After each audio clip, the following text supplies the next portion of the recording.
मेरा नाम आयशा है और मेरे मियाँ का नाम फैज़ान अहमद है। मैंने आज से 7-8 साल पहले मेरे माँ बाप ने ज़बरदस्ती मेरी शादी करवाई है। उस शादी में 1 साल में उनके घर में रही हूँ और उन्होंने मुझ पे बहुत ज़बरदस्ती किया, बहुत जुल्म किया उधर उन्होंने मेरे साथ। फिर उन्होंने मुझे तलाक दी और उसके बाद 5 साल हो गए हैं मैंने शादी की है। अपनी मर्ज़ी से शादी किया और कोर्ट मैरिज किया है। ये मेरा 3 साल का बच्चा है और ये मेरे मियाँ हैं। अब वो लोग मुझे मेरे साथ ज़्यादती कर रहे हैं, मेरे घर में आके मुझे धमकियाँ दे रहे हैं और कह रहे हैं कि हम आप लोगों को घर से नहीं निकलने देंगे, हम आप लोगों को मारेंगे। मेरे बच्चे को और मेरे मियाँ को धमकियाँ दे रहे हैं कि तेरे मियाँ को भी उठाएंगे, तेरे बच्चे को भी उठाएंगे और हम आप लोगों को नहीं छोड़ेंगे। ये मेरे जेठ हैं, उस दिन ईद वाले दिन उन्होंने लड़ाई की। सफ़ीर अहमद मेरे घर में आया जो पुलिस में है। ये 3 लोग हैं पुलिस में और ये हमें धमकियाँ दे रहे हैं कि हम आप लोगों को नहीं छोड़ेंगे और हम लोगों पे ज़बरदस्ती कर रहे हैं कि इस गांव से निकल जाओ वरना हम आप लोगों को नहीं छोड़ेंगे। इनकी उंगली भी टूटी, इनके सर पे भी ज़ख्म आया। ये मेरे आगे खड़े हुए हैं। जो पुलिस वाला सफ़ीर है उसने मेरे बाल खींचे और मुझे मारा और मुझे कहा इस गांव से निकल जाओ वरना मैं आप लोगों को नहीं छोड़ूंगा। मैं पुलिस वाला हूँ, आप लोग मेरा कुछ नहीं कर सकते हो। अब आप लोग हमें बताएं कि हम क्या करें। एक पुलिस वाले हमें पुलिस वाले नहीं जीने दे रहे। ये पुलिस वाले हैं, हम इंसान हैं ना, मुसलमानों के मुल्क में रह रहे हैं, हमें जीने का हक कोई नहीं है। क्या मैं मुसलमान नहीं हूँ? मेरा बच्चा है छोटा, हमें जीने क्यों नहीं दे रहे? अब मेरे माँ बाप और वो पुलिस वाले सारे एक हो गए। हम कहते वो कह रहे हैं हम आप लोगों को नहीं छोड़ेंगे। सफ़ीर अहमद पुलिस में है, नवीद अहमद भी पुलिस में है, ज़िशान अहमद भी पुलिस में है और उनका भाई है जिससे मेरी शादी हुई थी तोकीर, वो भी है। ये 4 भाई हैं, हमें जीने नहीं दे रहे। वो कह रहे इस गांव में आए तो हम आप लोगों को कत्ल कर देंगे।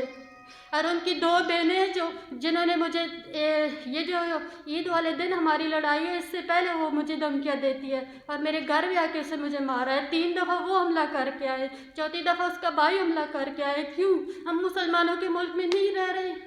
क्या हम मुसलमान नहीं हैं? हमारी मदद की जाए। मैं इंसाफ चाहती हूँ, मैं सुकून से जीना चाहती हूँ, मेरी मदद की जाए। मैं आज भी और कल भी DIG साहब के आगे पेश हुई हूँ। मैंने उनको बताया कि मेरे साथ ये मसला हुआ है। वो इस पुलिस वाले इस बात पे अमल करें। पुलिस वालों का हक नहीं है कि वो लोगों पे ज़्यादती करें। उन लोगों का हक है कि गरीब आवाम की मदद करें। हम लोग गरीब हैं, हम रेडियो लगाते हैं, मेरे मियाँ लोग रेडी लगाते हैं और दिहाड़ीदार लोग हैं। वो सारे लोग सरकारी महकमों में हैं। क्या हमें वो धमकी दे रहे हैं कि इधर अगर रहे तो हम आपको जीना नहीं देंगे? आपने उस वाक़ये की थाने में इत्तला की है? आपने मुतल्लिका थाने में जी हमने जी साथ ये भी बताएं पुलिस वाले किस जगह पे मुलाजिम है, DPO ऑफिस में या थाने में, कहाँ पर? DPO ऑफिस में एक उधर ही है सब इंस्पेक्टर जी। ये जरा दोबारा बता रहे थे वो कहाँ? उसका नाम क्या है? सफ़ीर अहमद जो है वो इधर ही इसी थाने जिधर आज मैं पेश हूँ DPO के पास, इधर ही वो तैनात है। और उसके 2 भाई जो है, जो नवीद अहमद है वो SI है और ये लोग हमें धमकियाँ दे रहे हैं, कत्ल की धमकियाँ दे रहे हैं। वो कह रहे हैं कि तेरे बच्चे को नहीं छोड़ेंगे, तेरे मियाँ को नहीं छोड़ेंगे। अब आप लोग बताएं, हमें जीने का हक नहीं है? हम लोग मुसलमानों के मुल्क में रहकर अगर हमें इतनी भी आज़ादी नहीं है, फिर हम कहाँ के इंसाफ है? जब आपने थाने में दरख्वास्त दी है तो उनके खिलाफ कोई एक्शन कोई नहीं हुआ? वो हमारा बंदा एक दिन 107 में भी एक दिन हवालात में रह के आए, उनके खिलाफ आज तक उन्हें गिरफ्तार भी नहीं किया गया। हमें धमकियाँ दी गई हैं कि आपको कत्ल किया जाएगा। दूसरा हमारा गाँव बीरन गली है, मला खेतर जी, वो भी गली के ही बगनौता थाना बगनौता लगता है। दूसरा आपका ये जो अलग वाला पहले कानून की आप बात कर रही है, उससे के आपके पास डॉक्यूमेंट्स पड़े हुए हैं, मौजूद है कोई? उनका क्या तनाज़ा क्या है? वो गांव में सिर्फ नहीं रहने दे रही या कोई और मसला भी है? वो कह रहे हैं कि मैं और मेरा मियाँ गांव में ना आए, जहाँ भी हमें मिलेगी हम हम कत्ल कर देंगे, हम आपको नहीं छोड़ेंगे। ईद वाले दिन वो आए हमारे पास, हमारे घर के पीछे से कोई सरकारी रास्ता नहीं, वो उधर से प्रॉपर तलाक ली है आपने? जी, प्रॉपर तलाक कानूनी तरीके से नहीं ली। मेरे घर वाले सारे बैठे हैं, मेरे चाचे मेरे मामू सारे बैठे, तो उसने तलाक दी थी। उसने तलाक दे दी। उसने भी दूसरी शादी कर ली, मैंने भी दूसरी शादी कर उसने दूसरी शादी कर ली।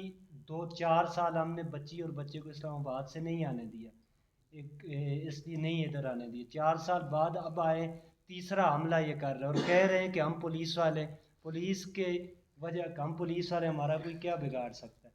ईद वाले दिन हमारे घर आकर, जाए वकू जाके देखें आप, हमारे घर, हमारे बरामदे में आकर उस सफ़ीर ने, उसके भाई तकीर ने और उसके बाप रज़ाक ने हमारे घर में आके, अगर पुलिस जाए हमारे साथ हम दिखाएंगे जाए वकू कि उधर किधर लड़ाई हुई है ना, अगर इंसाफ की बात हो। हमारे घर, हमारे बरामदे में आके उन्होंने लड़ाई की कि लड़की और लड़के को में गोलियां। आप वो हमें कह रहे हैं कि जितने भाई ये मेरा कह रहे हैं कि तुम जिस मोहल्ले में रहते हो, छाड़ी मोहल्ला है, उसमें हम तुम्हें नहीं रहने देंगे, मेरा ज़ाती घर है, उसमें नहीं रहने देंगे और तुम्हें गोलियों से मार देंगे। कहते हैं तुझे पता भी नहीं चलेगा, तेरा बच्चा भी उठा के ले जाएंगे, तेरे मियाँ को भी उठा के ले अब जाएंगे, ये तुझे छोटा पता भी बच्चा नहीं है, चलेगा। ये मदरसे भी जाएगा, स्कूल भी जाएगा, इसकी ज़िंदगी का मसला है। और 107 मेरे पे भी हुई है और सफ़ीर पे भी। मैं एक रात बगोतर थाने में रहा हूँ, उन पे अभी तक कोई एक्शन नहीं लिया गया। आपने पुलिस को अभी जो दरख्वास्त कह रहे हैं कि डीपीओ ऑफिस देख अभी डीपीओ ऑफिस से हमें, जब हमने जूं ही पुलिस का नाम लिया कि सफ़ीर अहमद पुलिस में, डीपीओ साहब ने कहा ठीक है आप था उधर जाएं, आपको मैंने दरख्वास्त मार कर दी है। वो नाम, वो पुलिस को नहीं ओपन करते, वो पता नहीं क्या वजह है, मैं खुद समझ नहीं आती। लेकिन हमें ये चाहिए, हमें इंसाफ चाहिए बस।